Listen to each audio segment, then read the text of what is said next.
The iron shackles shouldn't have bent like that. They were forged thick, designed to hold men twice as strong as most, but when Joshua Reed closed his massive hands around them, the metal groaned and twisted like river clay. Blood ran down his wrists where the edges had cut deep, but he didn't stop pulling until the chains snapped apart with a sound like thunder cracking the night sky. Behind him, a child whimpered in the dirt, his back striped red from the overseer's whip. Joshua lifted the boy as gently as a man might lift a newborn kitten, settled him on shoulders broader than a wagon yoke, and walked straight into the black water of the bayou while dogs howled in the distance and torches flickered through the trees.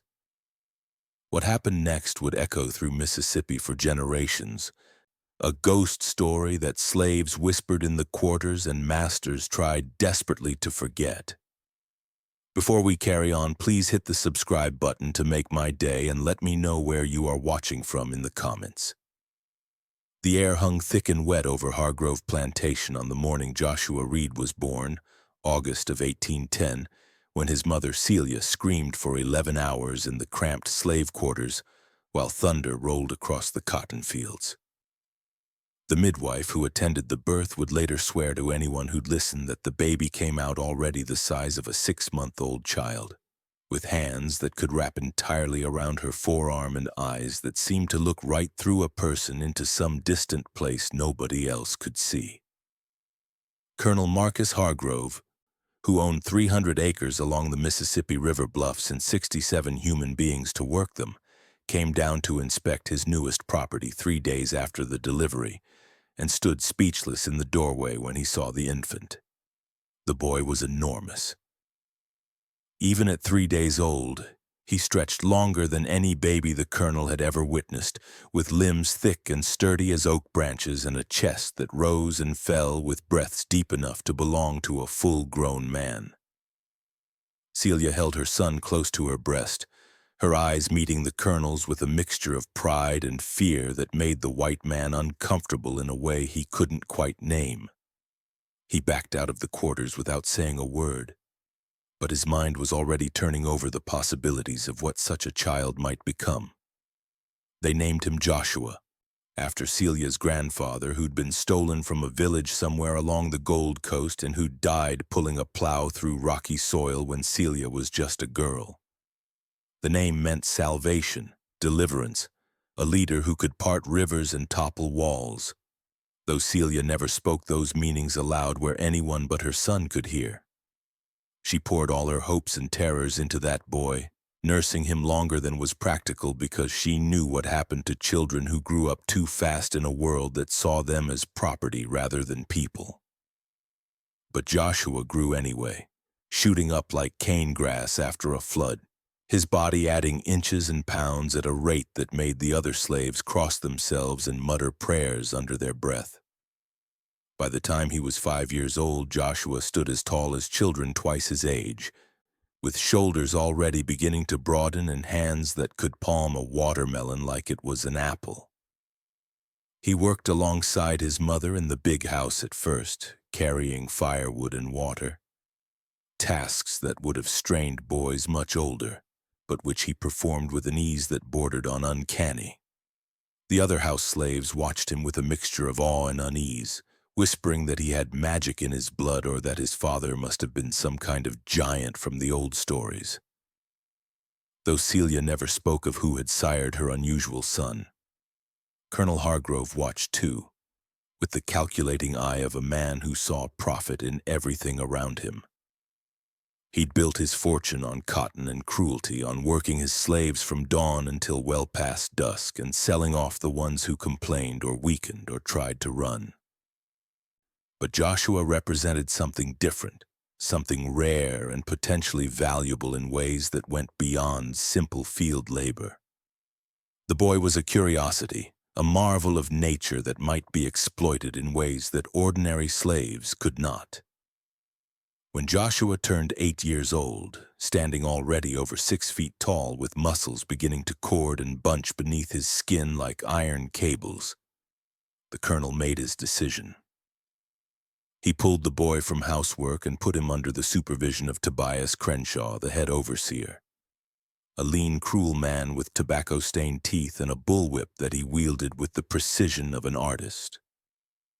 Crenshaw's job was to break Joshua the way you'd break a young horse, to teach him obedience and fear and the thousand small ways that a slave learned to make himself invisible and useful and utterly without will of his own.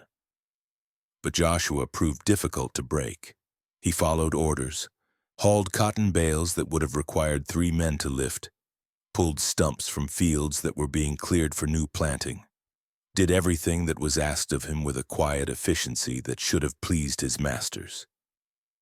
Yet there was something in his eyes, some spark of self-awareness and dignity that Crenshaw couldn't quite extinguish no matter how hard he tried.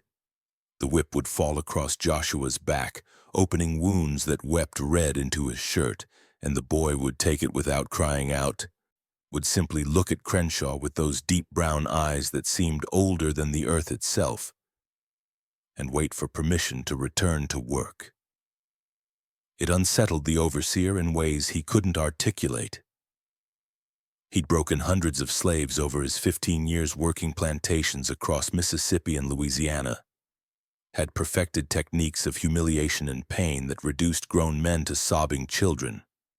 But Joshua remained somehow unreachable, as if the part of him that mattered existed somewhere beyond the reach of physical punishment. Crenshaw complained to the colonel that the boy was defiant, that he needed to be sold off before he infected the other slaves with his attitude. But Hargrove refused. He'd begun to see the commercial possibilities in Joshua's size and strength, had started inviting neighboring planters over to witness displays of the boy's capabilities. The first exhibition happened when Joshua was 10 years old, already standing 6 feet 6 inches tall and weighing close to 250 pounds of solid muscle. Colonel Hargrove hosted a barbecue for the local planter aristocracy, roasting pigs over open pits and serving corn whiskey by the barrel, while men in expensive suits talked about cotton prices and the growing tensions with abolitionists up north. After the eating was done and the sun had begun its descent toward the river, Hargrove called for entertainment. He had Joshua brought out from the quarters, stripped to the waist so the assembled gentlemen could see the architecture of his physique. The way muscles flowed and bunched beneath skin that gleamed like polished mahogany in the golden afternoon light. They made him lift things.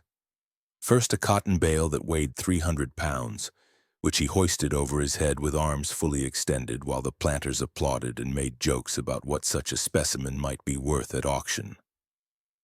Then a wagon with a broken axle, which he lifted by the bed high enough for men to slide a new wheel underneath. The crowd gasped and laughed, passing around bets about what else the giant boy might be capable of. Someone suggested he wrestle a mule, and Hargrove, drunk on whiskey and the admiration of his peers, agreed it was an excellent idea. They brought out Samson, a gray mule notorious for his bad temper and his habit of kicking field hands who got too close. The animal was led into the yard, ears pinned back and eyes rolling white with agitation, while Joshua was instructed to throw the beast to the ground using only his bare hands. The boy looked at his master, then at the mule, and something flickered across his face that might have been refusal, might have been disgust, might have been the first stirrings of the rage that would eventually consume everything around him. But he did as he was told because 10-year-old boys, even 10-year-old boys who stood nearly 7 feet tall, knew better than to disobey direct orders from white men who held the power of life and death in their soft, uncalloused hands. Joshua approached the mule slowly, speaking to it in a language of low sounds and gentle gestures that seemed to calm the animal despite its natural aggression. He stroked its neck, ran his hands along its flanks, moved with a patience and care that surprised the watching men who'd expected a brutal wrestling match. When he finally made his move, it was with a speed that belied his size, wrapping his arms around the mule's body and using leverage rather than pure strength to topple it sideways into the dirt. The animal thrashed for a moment, then went still. Recognizing that further resistance was pointless, Joshua held it there, pinned, but unharmed, until Hargrove told him to release it. The applause was thunderous. Men shouted their appreciation, declared that Hargrove owned the strongest Negro in all of Mississippi, offered enormous sums of money to purchase such a remarkable specimen. The colonel basked in their praise, already calculating how many more exhibitions he could stage, how much he could charge neighboring planters to witness his giant slave perform feats of strength. He didn't see the look that passed between Joshua and his mother, who'd been made to watch from the kitchen door. He didn't see the way Celia's hands trembled or the tears that streaked silently down her face as she witnessed her son being turned into a carnival attraction, a beast to be displayed for the amusement of men who would never see him as human. The exhibitions became regular events. Once a month or sometimes more, when Hargrove felt like showing off or when he needed to impress a potential business partner, Joshua would be brought out and made to perform. They added new challenges as he grew larger and stronger.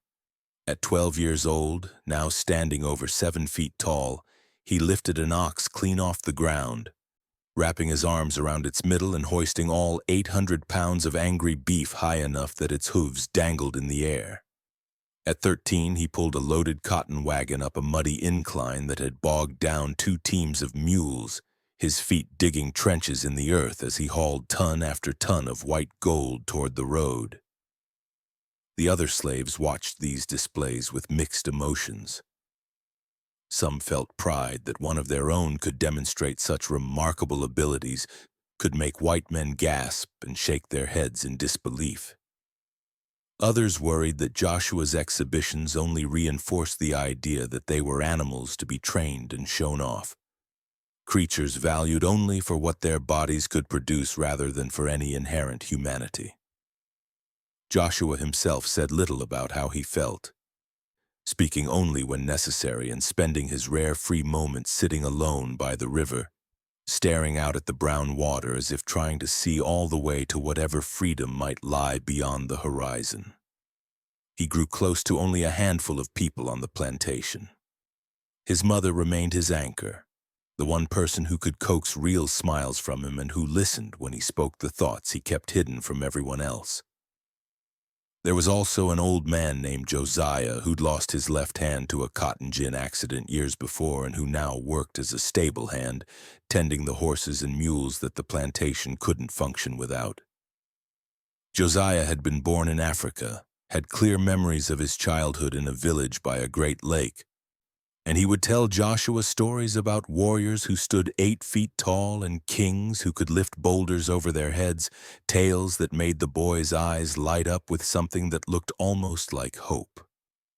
But the person Joshua came to care about most was a child named Daniel, born in the quarters 2 years after Joshua arrived and cursed from birth with a weakness in his legs that made walking difficult and running impossible.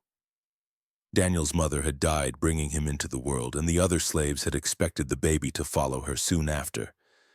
But somehow the boy survived, growing into a bright, curious child with quick hands and a mind that absorbed knowledge like cotton absorbed water. Joshua appointed himself Daniel's protector, carrying the younger boy on his shoulders when they worked the fields together, making sure he got enough food, defending him from the casual cruelty of overseers who saw damaged slaves as worthless mouths to feed. Daniel worshipped Joshua the way younger brothers worship older ones, following him everywhere his twisted legs could manage, chattering constantly about everything he'd observed and learned. He had a gift for mimicry, could reproduce the speech patterns of the white folks with uncanny accuracy, could imitate bird calls so perfectly that actual birds would answer back.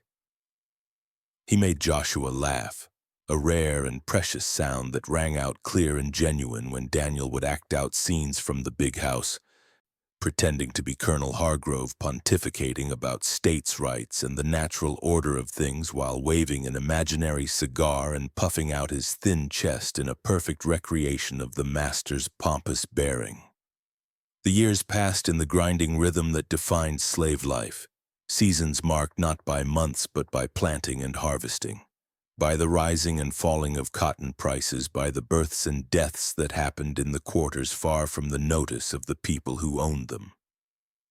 Joshua continued to grow, his body adding height and mass until by his 16th year he stood 7 feet 2 inches tall and weighed nearly 350 pounds, all of it muscle and bone and a presence that made people step back when he entered a room.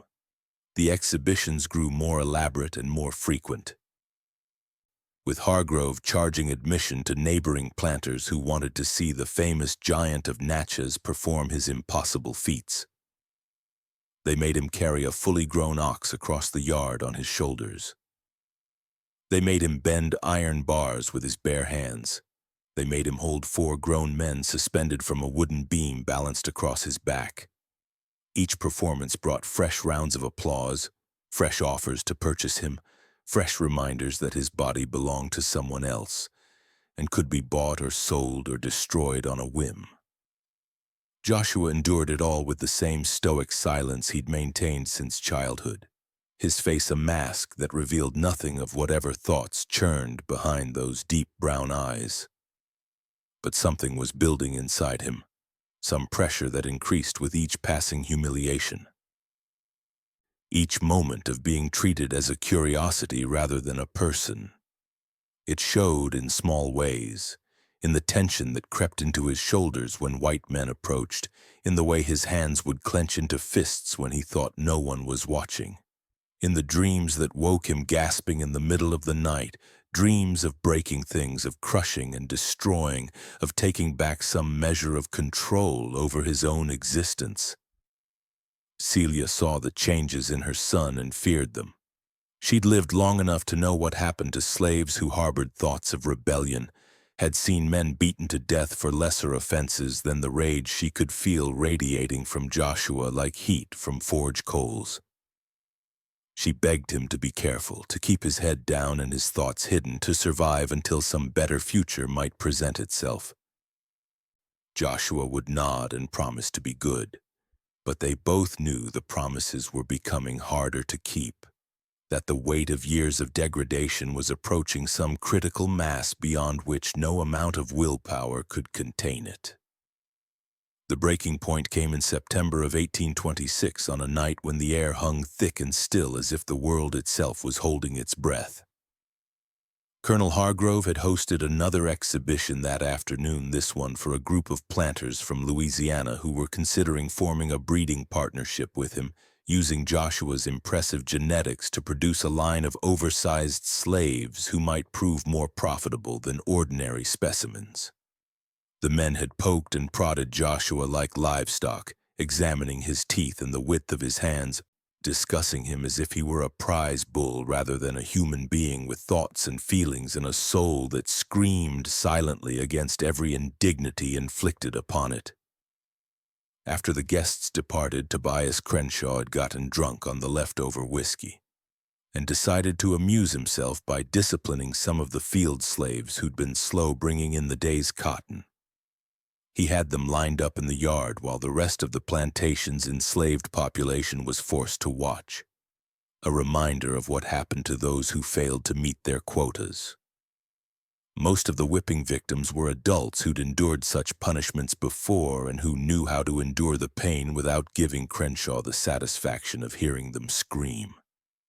But Daniel was among those being punished. The boy had fallen behind in his picking because his weak legs made the long hours of stooping and reaching almost impossible. And Crenshaw had decided that an example needed to be made. Daniel was stripped and tied to the whipping post, his thin back already bearing scars from previous beatings, his face streaked with tears of anticipated pain and shame. The first lash fell across his shoulders, splitting skin and drawing blood, and Daniel cried out despite his best efforts to remain silent. Joshua watched from where he'd been made to stand at the edge of the crowd. He'd witnessed hundreds of whippings over his 16 years, had received plenty himself, had learned to accept them as an inevitable feature of the world he inhabited. But watching Daniel, his small, broken body jerking against the ropes with each fall of the whip, Something inside Joshua cracked with an almost audible snap. The rage that he'd been pushing down for years suddenly erupted upward, hot and overwhelming and utterly beyond his control. He started walking toward the whipping post. The other slaves backed away from him, sensing something dangerous in his movement, in the set of his shoulders and the intensity of his gaze. Crenshaw, drunk and absorbed in his work, didn't notice Joshua's approach until the giant was only a few feet away. The overseer turned, his face flushing red with anger at the interruption, and raised the whip as if to strike Joshua instead. That was his mistake. Joshua's hand shot out faster than seemed possible for someone so large, catching Crenshaw's wrist in mid-swing and squeezing with a pressure that ground bone against bone. The overseer's eyes went wide with shock and pain, the whip falling from suddenly nerveless fingers. He tried to pull free, but might as well have been trying to escape from an iron manacle for all the good it did. Joshua held him there for a long moment, staring down into Crenshaw's face with an expression of such concentrated fury that the white man actually whimpered. Then Joshua threw him. Just opened his hand and flung Crenshaw across the yard like a man might throw a sack of flour, sending him tumbling through the dirt to land in a groaning heap near the steps of the big house. Alarms were being shouted now, men running for weapons. The entire plantation erupting into chaos as slaves scattered and overseers converged on the scene. But Joshua ignored all of it, moving to the whipping post and snapping the ropes that held Daniel with the same casual ease he might use to snap twigs for kindling. He gathered the boy into his arms, cradling him against his chest while blood from Daniel's wound soaked into Joshua's shirt. Daniel was sobbing, half from pain and half from terror at what was happening, at the realization that Joshua had just crossed a line from which there could be no return. The penalty for striking a white man was death, usually preceded by torture severe enough to make the victim beg for the final bullet or the tightening noose. Everyone on the plantation knew this, had it driven into them from childhood, and now they watched in horror and awe as Joshua turned his back on the advancing overseers and began walking toward the edge of the property. Men shouted at him to stop. Crenshaw, recovered enough to stand, was screaming for someone to shoot the giant before he made it to the trees. But something held them back. Some combination of shock and superstitious fear that made even the bravest hesitate before trying to stop a man who stood over 7 feet tall and had just demonstrated strength that bordered on supernatural. Joshua kept walking, his long legs eating up the distance between the whipping post and the tree line, while behind him the plantation descended into pandemonium. He'd almost reached the edge of the cotton fields when he remembered the shackles. They'd been fitted to his ankles that morning, part of a new security measure Hargrove had implemented after a slave from a neighboring plantation had tried to run and made it almost to Vicksburg before being caught and returned. The chains were heavy gauge iron, thick as a man's thumb, connected by links forged to hold several tons of force. They were designed to hobble running, to make escape impossible for anyone who might think about fleeing into the swamps and forests that pressed close around the plantation's cleared fields. Joshua set Daniel down gently at the base of an oak tree, telling the boy to stay quiet and still no matter what he saw or heard. Then he reached down and took hold of the shackles where they circled his ankles, the metal already cutting into his flesh after a long day of wear. He pulled, and the iron groaned. He pulled harder, muscles in his arms and back swelling to proportions that seemed impossible, veins standing out like ropes beneath his skin. Blood ran down his hands where the sharp edges sliced into his palms. But he didn't stop, didn't slow, just kept pulling with a force that bent physics and challenged everything the gathered crowd thought they understood about the limits of human strength. The shackles broke. Not the chains between them, but the shackles themselves, the thick iron bands pulling apart and then snapping with a sound like nearby thunder. Joshua shook them off his ankles, leaving them lying bent and useless in the dirt. then scooped Daniel back onto his shoulders. He looked back one time at the plantation that had been his entire world, at the people who had owned him and displayed him and broken something fundamental inside him, and then he turned and walked into the darkness beneath the trees. Behind him, chaos reigned.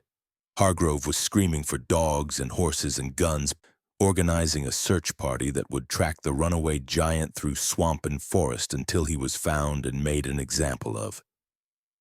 Crenshaw, nursing a broken wrist and bruised ribs, swore vengeance, promised that he'd personally oversee Joshua's execution and make it last for days.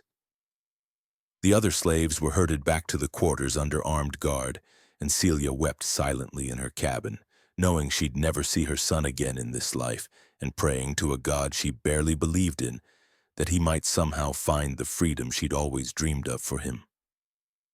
Joshua moved through the forest with surprising speed and silence despite his size and his burden. He'd hunted these woods since childhood, knew every game trail and creek crossing, understood the patterns of the land in ways that plantation overseers born to city wealth could never match. He headed south and east toward the great swamp that lay between the bluffs and the river, a vast trackless maze of cypress and black water where men could vanish as completely as if the earth had swallowed them whole. Daniel clung to Joshua's neck, his thin arms locked around the giant's throat, his wounded back pressed against Joshua's shoulder in a way that must have been agonizing but which the boy endured without complaint. He understood what was happening, understood that they were running for their lives and that any sound or movement might bring disaster down on both their heads. So he stayed silent and still, trusting in Joshua's strength and knowledge to carry them through the darkness and into whatever uncertain future awaited runaways in the deep Mississippi wilds. They reached the edge of the swamp near midnight, guided by starlight and Joshua's intimate knowledge of the terrain. The ground grew soft beneath his feet, solid earth giving way to mud and standing water that sucked at his legs with each step. Strange sounds echoed through the cypress groves, owls hooting and frogs singing and things moving in the water that might have been alligators or cottonmouth snakes, or simply the natural sounds of a place that existed beyond human control. Most runaway slaves feared the swamp, saw it as a death trap that would swallow them as surely as their master's bullets. But Joshua walked into it like a man returning home, like he'd always belonged to wild places rather than to the ordered cruelty of plantation life. They found a dry hammock an hour before dawn, a small island of firm ground rising from the black water and crowned with a tangle of palmetto and resurrection fern. Joshua lowered Daniel gently to the ground, examining the boy's back in the pale light that was beginning to filter through the canopy. The whip had laid open a dozen stripes, some deep enough to require stitching, all of them at risk of infection in the humid swamp environment. Joshua tore strips from his shirt, using them to bind the wounds as best he could, working with a gentleness that seemed impossible in hands as large and strong as his. Daniel watched him work, his young face grave and thoughtful. He was only 9 years old, but he'd lived a lifetime in those years, had learned lessons about pain and survival that most children would never have to contemplate. He knew they were in trouble, knew that men with dogs and guns would be coming, knew that the punishment for running away was terrible beyond imagining. But he also knew that he'd have died if Joshua hadn't intervened, that Crenshaw's whip would have kept falling until there was nothing left to fall upon. And so he felt something that might have been gratitude or might have been love, complicated emotions that tangled together in his chest until he couldn't separate them. They rested through the day, hidden in the palmetto thicket while search parties crashed through the swamp in the distance. Joshua could hear the dogs baying, could hear men shouting to each other as they tried to pick up a trail in terrain that confused even the best hunting hounds. He knew the search would continue for days, maybe weeks, that Hargrove wouldn't give up easily when his most valuable property had just destroyed thousands of dollars worth of iron shackles, and assaulted a white overseer in front of witnesses. But he also knew the swamp, knew its hidden paths and secret places, and he gambled that he could stay ahead of pursuit long enough to find some kind of sanctuary. That night they moved again, pushing deeper into the wetlands where the water grew too deep for dogs and the trees grew so thick that horses couldn't pass between them. Joshua carried Daniel the entire way, his powerful legs driving through water that reached his waist, his free hand pushing aside curtains of Spanish moss that hung from the ancient cypresses like the hair of drowned ghosts. They traveled for hours, covering miles of swamp that would have taken days for anyone moving on foot alone, Joshua's size and strength allowing him to simply power through obstacles that would have stopped ordinary men. They reached the heart of the swamp 3 nights after leaving the plantation, arriving at a place that seemed to exist outside of normal time and space. A grove of cypress trees so old and massive that their trunks were as wide as small houses and their roots formed chambers and passages beneath the waterline like wooden caverns. Joshua found a hollow in one of the ancient trees, a space carved by rot and weather large enough to shelter them both. And there they made their camp. The days that followed settled into a rhythm of survival. Joshua fashioned tools from stone and wood, built traps for fish and turtles, and gathered the edible plants that grew throughout the swamp. Daniel, despite his injuries and weakness, proved surprisingly useful, his quick mind remembering everything Joshua taught him about which plants were safe to eat and which would poison you, about how to read the water for signs of alligators, about the 1,000 small skills that meant the difference between life and death in the wilderness. The boy's back healed slowly but cleanly, the stripes fading to pink scars that would mark him for the rest of his life, permanent reminders of the world they'd fled. They weren't alone in the swamp. Joshua discovered this during his 2nd week there, when he stumbled across a small settlement hidden deep in the maze of water and trees. 3 families of runaways had been living there for over a year. Having escaped from plantations across Mississippi and Louisiana, and found refuge in a place that white men feared to search too thoroughly.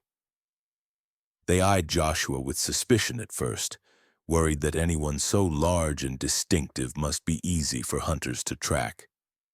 But his obvious strength and the fact that he'd saved a child soon earned their tentative acceptance. The settlement's leader was a woman named Ruth, 50 years old and missing 3 fingers on her left hand from a punishment she'd received for teaching other slaves to read. She'd escaped her plantation with her adult son and daughter-in-law, and together they'd built a life in the swamp that was hard but infinitely preferable to the existence they'd left behind. Ruth recognized something in Joshua, some quality of rage kept carefully controlled, and she warned him that anger would get them all killed if he let it burn too hot or too visible. But Joshua found that living in the swamp actually calmed something inside him. Here, he wasn't property or a curiosity or an object to be displayed. He was simply himself, a man of unusual size who could contribute to the community's survival through his hunting and his ability to carry heavy loads through terrain that exhausted smaller people. The other runaways came to value him not for the spectacle of his strength, but for the practical ways he made their lives easier and safer.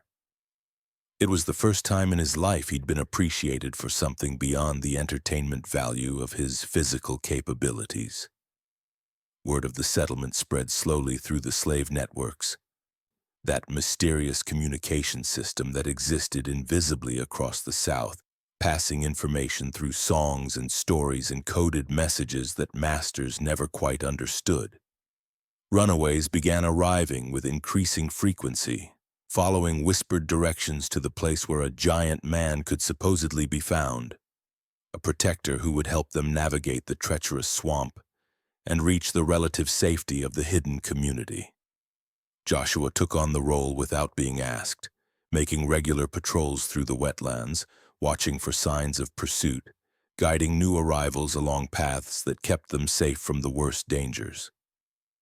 Daniel became his constant companion on these patrols, the boy having recovered enough to manage the difficult terrain with the help of a staff Joshua carved for him from ash wood. Despite his twisted legs, Daniel moved through the swamp with surprising grace, having learned to use the trees and roots as handholds and stepping stones, finding ways around obstacles rather than trying to power through them the way Joshua did. The two of them made an odd pair, the 7-foot giant and the damaged child, but they fit together in ways that transcended their physical differences, united by shared trauma and genuine affection. Months passed, then a year, then 2 years. The settlement grew to house nearly 30 people, families and individuals who'd risked everything to escape bondage and who worked together to create something resembling normal life in the midst of wilderness. They built platforms in the trees above the waterline, wove walls from palmetto fronds, developed systems for food storage and water collection that allowed them to survive the brutal summer heat and the occasional hard freeze that came in winter. Children were born in the swamp, knowing no other life, growing up wild and free in ways their parents had never imagined possible. Joshua became something of a legend during this time, not just within the settlement but across the broader slave community. Stories began circulating about the giant who'd broken his chains with his bare hands, who lived in the haunted swamp like some kind of spirit or demon, who protected runaways and helped them vanish from the world of plantations and overseers and whips. The stories grew larger with each retelling, acquiring supernatural elements that Joshua found both amusing and troubling. They said he could walk through walls, could breathe underwater, could see in total darkness, could kill men with a touch. He was the Oxman of the Bayou, named for the exhibition where he'd lifted an 800-pound animal over his head, a nickname that carried fear for white folks and hope for enslaved people who dreamed of freedom. Colonel Hargrove never stopped searching for his escaped property. The loss of Joshua represented both a financial blow and a profound humiliation, and the planter became somewhat obsessed with recovering the giant slave and making a public example of him. He offered increasingly large rewards for information leading to Joshua's capture, eventually reaching the staggering sum of $5,000, enough money to set up a poor white family for life or to purchase a small plantation of their own. Professional slave catchers took up the hunt, men who specialized in tracking down runaways and who possessed skills and resources that exceeded those of typical overseers. The pressure increased on the swamp settlement. Search parties began penetrating deeper into the wetlands, guided by men who understood the terrain and who weren't easily fooled by the techniques that had kept the runaways safe for so long. Several close calls happened, times when hunters passed within yards of the hidden platforms when only silence and luck prevented discovery. Ruth called meetings to discuss whether they should abandon the settlement and move deeper into the swamp, or even try to make the dangerous journey north to states where slavery didn't exist. Though such a trip would involve hundreds of miles of travel through territory where any black person without papers was automatically assumed to be a runaway. Joshua argued against leaving. He'd found something in the swamp that he'd never known before, a sense of purpose and community that made life feel worth living despite the constant danger. Here, he wasn't the colonel's prize giant or a beast to be displayed or property to be bought and sold.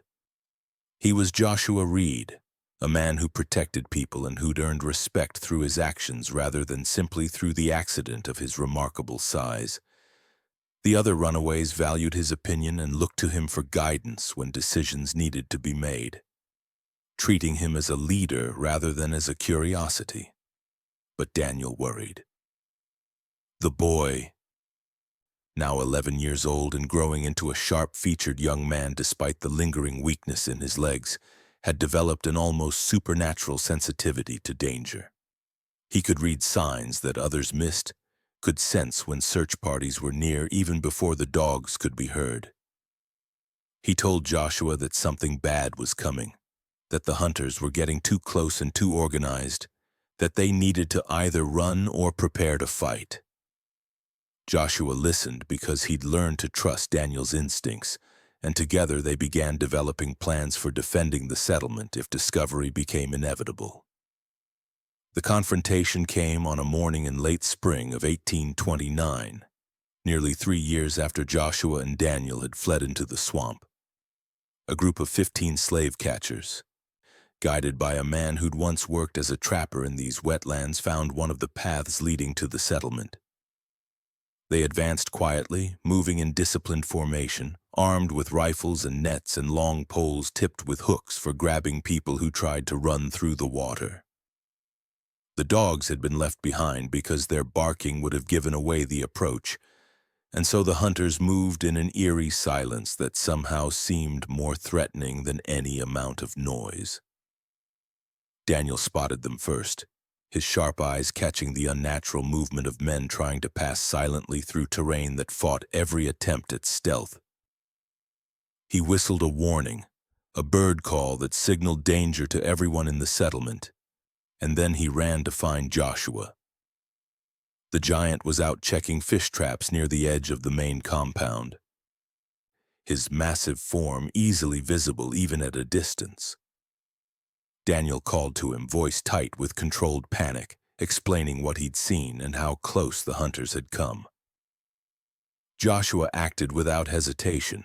He told Daniel to spread the alarm and get everyone to the emergency evacuation routes they'd prepared, paths that led deep into the most impenetrable sections of the swamp where no tracker could follow.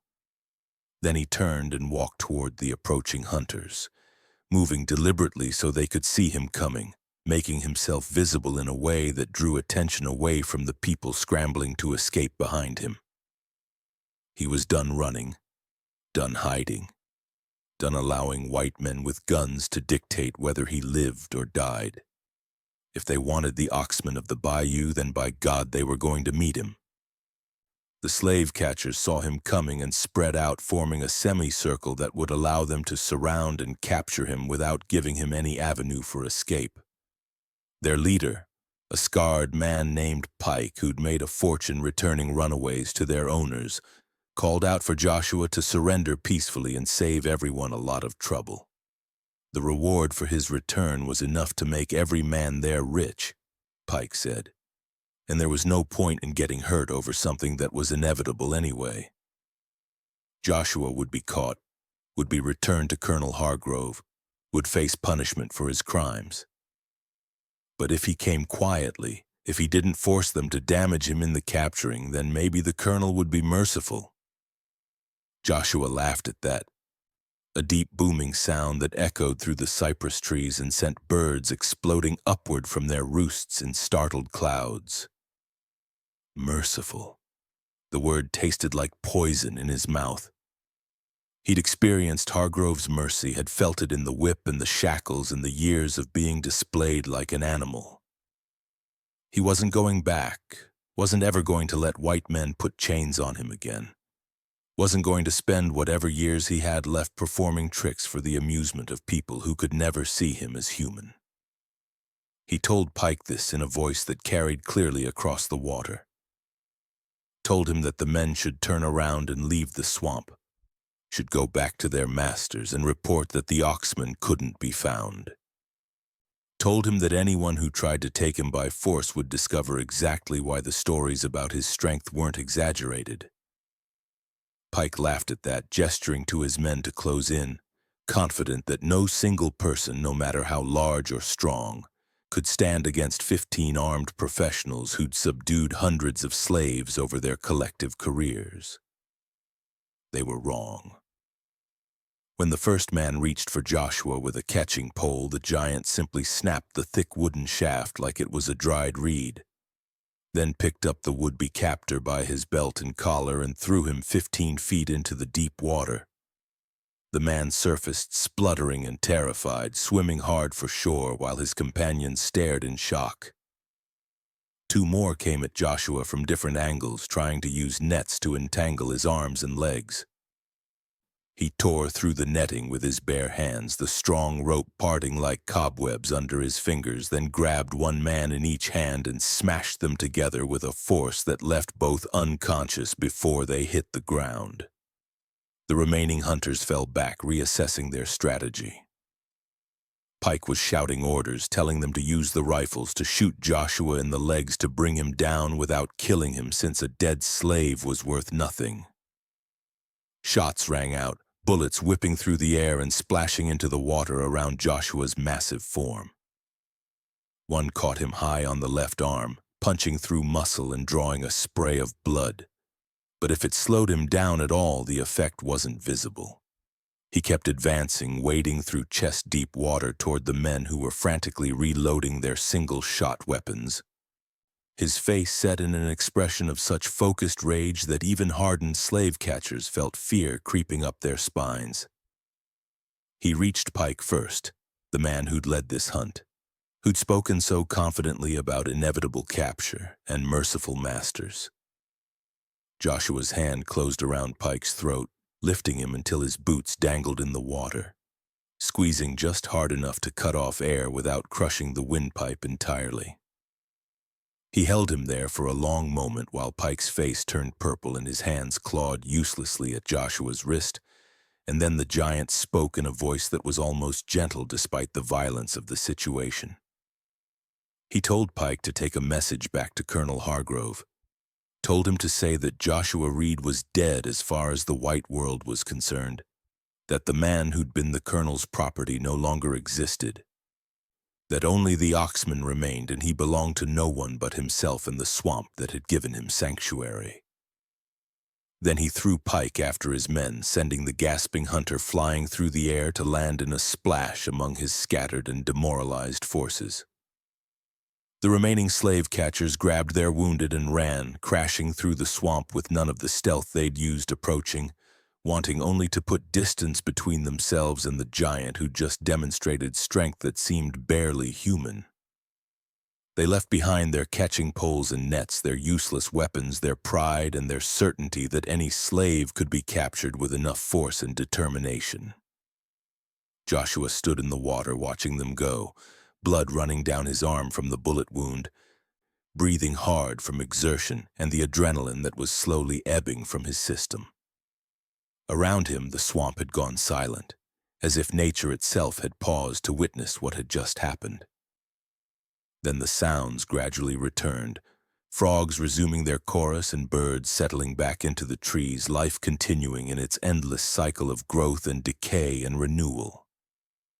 Daniel found him standing there, the boy having ignored Joshua's instructions to evacuate, and instead positioned himself with a sharpened stick he'd planned to use as a weapon if any of the hunters had gotten past the giant. He looked at Joshua's wound, his young face creased with worry, and began planning how to treat it before infection could set in. Joshua let himself be led back to the settlement, suddenly feeling the weight of his 20 years. Of all the accumulated violence and trauma and loss that had brought him to this moment, standing in a swamp covered in his own blood, and the unconscious bodies of men who'd tried to drag him back to slavery. The story of what happened spread faster than seemed possible, carried through the slave networks with the speed of wildfire, jumping from tree to tree. The Oxman had fought off 15 armed men single-handedly, had broken their weapons and scattered them like chaff in the wind, had sent them running back to their masters with the message that he could never be captured or controlled. The story grew with each retelling, as such stories do, until it became legend, until Joshua Reed ceased to be entirely human in the minds of people who heard the tales and became instead a symbol of resistance, of strength that could not be broken, of the possibility that enslaved people might someday stand up to their oppressors and win. White plantation owners heard the stories too and responded with fury and fear in equal measure. Rewards for Joshua's capture increased to absurd levels, $10,000 and then $15,000, fortunes that represented years of profit from even the most successful plantations. Professional hunters were hired from as far away as Texas and Virginia, men with reputations for finding and returning even the most elusive runaways. The pressure on the swamp intensified until it seemed that every week brought new search parties, new attempts to penetrate the wetlands and locate the settlement that everyone knew must exist somewhere in that trackless maze of water and trees. But Joshua had learned from the confrontation with Pike's men. He established a network of watchers around the settlement, runaways who volunteered to live in isolated positions for weeks at a time, observing the approaches and providing early warning of any threats. He taught combat skills to anyone willing to learn, showing them how to use their environment as a weapon, how to turn the swamp's dangers against anyone foolish enough to hunt humans through its depths. The settlement became something closer to a fortress, prepared to defend itself if defense became necessary, ready to vanish if evacuation proved the wiser choice. Years passed in this state of constant vigilance. Joshua aged, his early 20s giving way to his late 20s, his body acquiring scars from bullet wounds and alligator bites and a dozen other injuries that came with living in the wild. His reputation grew until he existed in white imagination as something almost supernatural, a boogeyman that mothers warned their children about, a demon that supposedly stole slaves from their rightful owners and spirited them away to some otherworldly realm from which they never returned. In the slave quarters across Mississippi and Louisiana, he was spoken of in hushed tones of reverence, a hero who'd done what everyone dreamed of doing, who'd looked slavery in its ugly face and said no with such force that the system itself had been unable to reclaim him. Daniel grew up during these years, his body remaining thin and his legs forever weakened, but his mind sharp and his spirit unbreakable. He became Joshua's right hand, the planner and strategist who complemented the giant's strength and directness with clever thinking and careful observation. He could read and write, taught by Ruth during the long periods of waiting between crises, and he kept records of everyone who passed through the settlement. A history written on bark and hide that documented the dozens of lives that had been saved by the community's existence. The settlement itself evolved into something resembling a small town, with nearly 50 residents at its peak, organized systems of government and resource distribution, even rudimentary schools where children could learn skills that would serve them whether they remained in the swamp or eventually made the journey to free states in the north. It proved that enslaved people were capable of creating functional societies when given the chance, that the fundamental humanity denied them by slavery was not some fantasy but an observable reality that manifested itself whenever the chains were broken. But nothing lasts forever in a world built on the fundamental injustice of owning human beings. The settlement's success drew attention that eventually proved impossible to deflect. In 1833, a massive coordinated effort was launched involving over 200 men, including federal marshals and state militia, all dedicated to destroying the runaway community and capturing the infamous Oxman once and for all. They came from 4 different directions simultaneously, surrounding the swamp and methodically sweeping inward, using overwhelming force to compensate for the defenders' knowledge of terrain. Joshua saw them coming days before they arrived, his watchers reporting the massive buildup of forces around the swamp's perimeter. He called a meeting of the entire settlement, presenting them with an impossible choice. They could stay and fight, using the advantages of terrain and desperation to make the attackers pay dearly for every foot of ground, possibly holding out long enough for the white men to give up and withdraw. Or they could evacuate, scatter into the deeper swamp, or try to flee north, abandoning the home they'd built but preserving the lives that made that home meaningful. The debate lasted through the night. Passionate arguments on both sides, people wrestling with decisions that carried life and death weight. Joshua remained quiet through most of it, listening to the fears and hopes of people who'd become his family in ways that went beyond blood relation. When he finally spoke near dawn, he told them that he would stay and fight because he was done running, done letting fear dictate his actions, done with any response to slavery except outright refusal. But he also told them that this was his choice, not theirs, and that no one who wanted to flee should feel any shame in making that decision. In the end, the settlement split. 30 people, mostly families with young children, chose to evacuate, to head deeper into the swamp and try to disappear, guided by paths that Joshua and Daniel had scouted for exactly this possibility. 20 people, mostly men and women without dependents, chose to stay and make a stand, to defend the place that had given them years of freedom and to exact whatever price they could from those who sought to destroy it.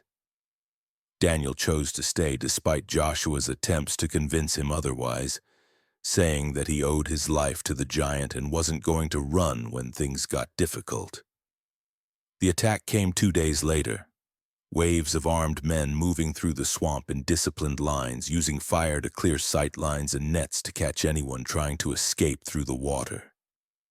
The defenders fought back with everything they had, using bows and spears and improvised weapons, setting traps and ambushes that killed or wounded dozens of attackers.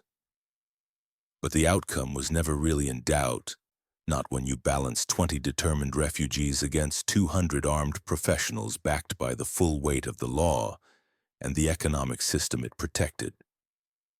Joshua was everywhere during the battle, his massive form appearing wherever the fighting was thickest, breaking through lines of attackers and scattering them like leaves before a storm.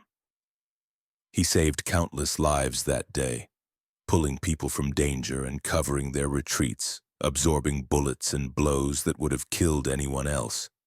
But even his incredible strength had limits, and as the day wore on and exhaustion accumulated, those limits began to show in slower movements and less precise coordination.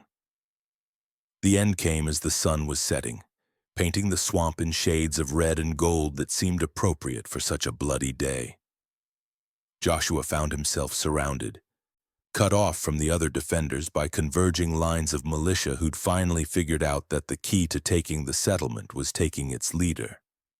He stood in water up to his chest, bleeding from a dozen wounds, too tired to run even if running had been in his nature.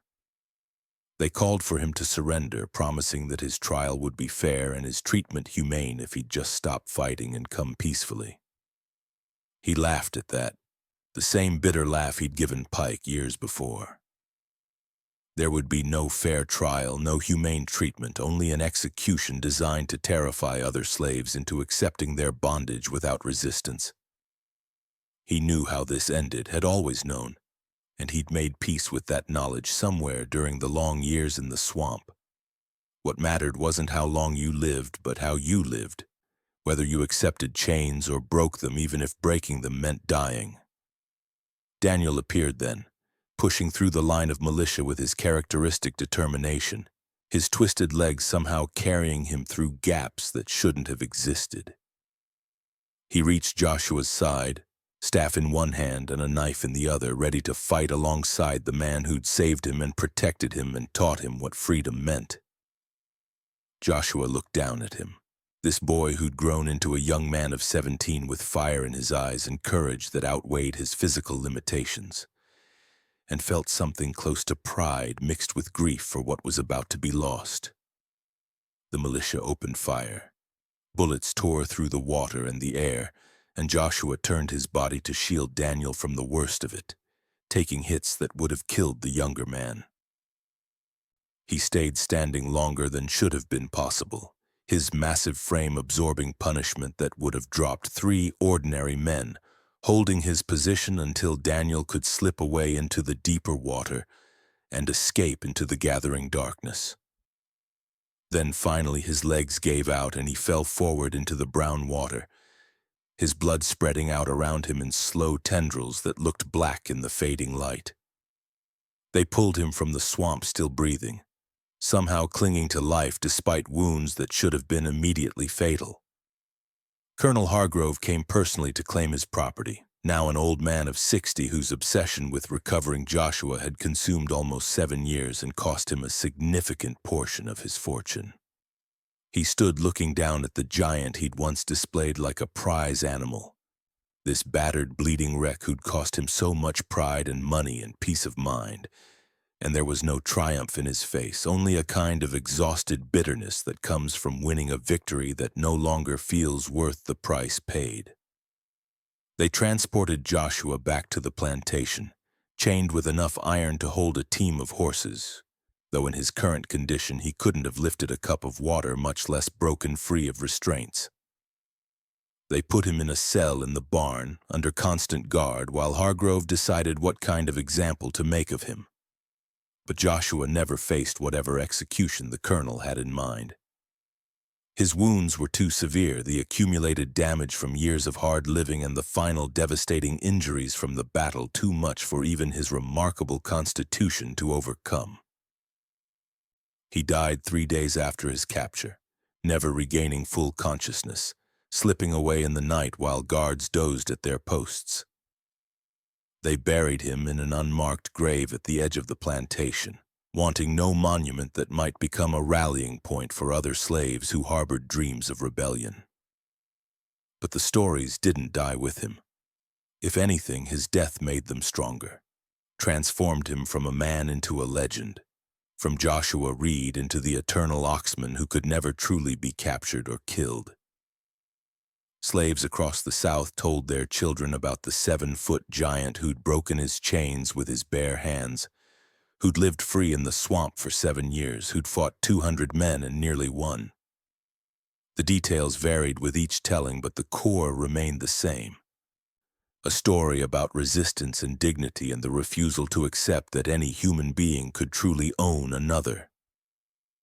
Daniel survived the battle and the manhunt that followed, escaping deeper into the swamp and eventually making his way north to Illinois, where he lived into his 60s working as a carpenter and telling anyone who'd listen about the man who'd saved him when he was 9 years old.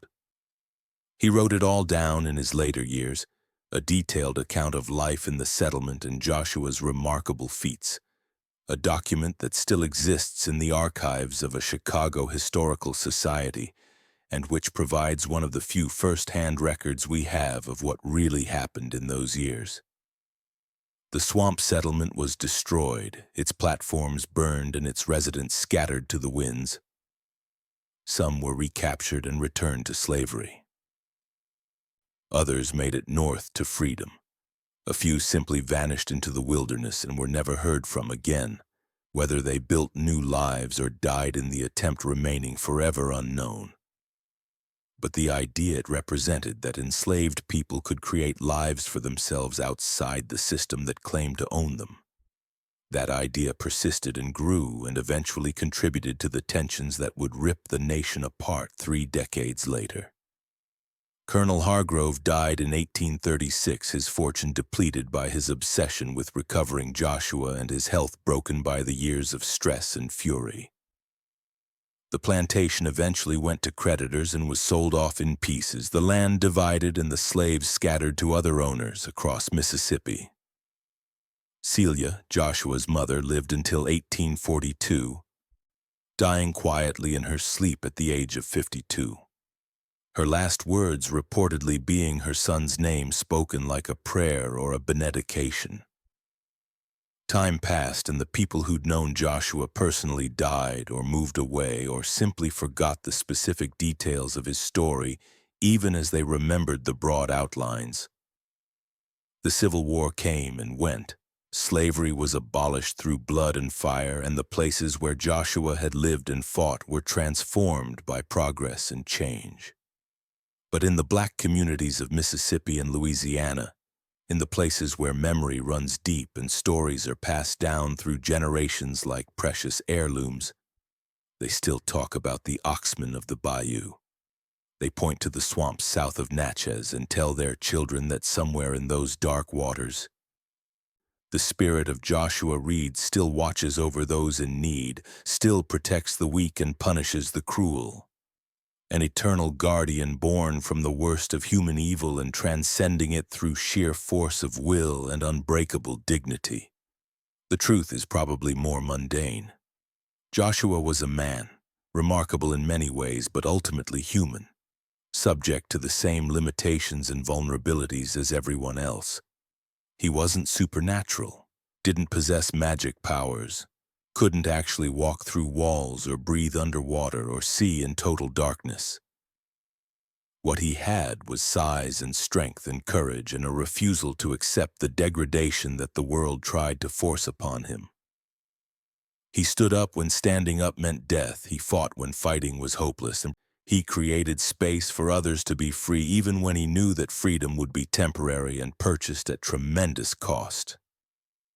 That's the real story of Joshua Reed, the true tale of the giant of Nachez. Not a ghost story or a supernatural legend, but a historical account of one man who decided that some things were more important than survival, that dignity and autonomy and the right to be seen as human mattered more than drawing breath for a few more years in chains. He paid for that decision with his life, and in paying that price he bought something that couldn't be measured in dollars or years, something that echoed forward through time to inspire others who found themselves in similar circumstances. We remember him not because he won, because in most conventional senses he lost, captured and killed by a system that had all the guns and all the laws on its side. We remember him because he tried, because he showed that resistance was possible, because he demonstrated that enslaved people weren't the passive victims or willing participants that pro-slavery ideology tried to paint them as, but rather human beings with agency and courage and capacity for remarkable action when circumstances demanded it. The giant of Nachez stands as testament to all those who fought against slavery in ways large and small, who resisted and escaped and sometimes died in the process, but who never accepted that the chains binding their bodies could chain their spirits or their fundamental right to be free.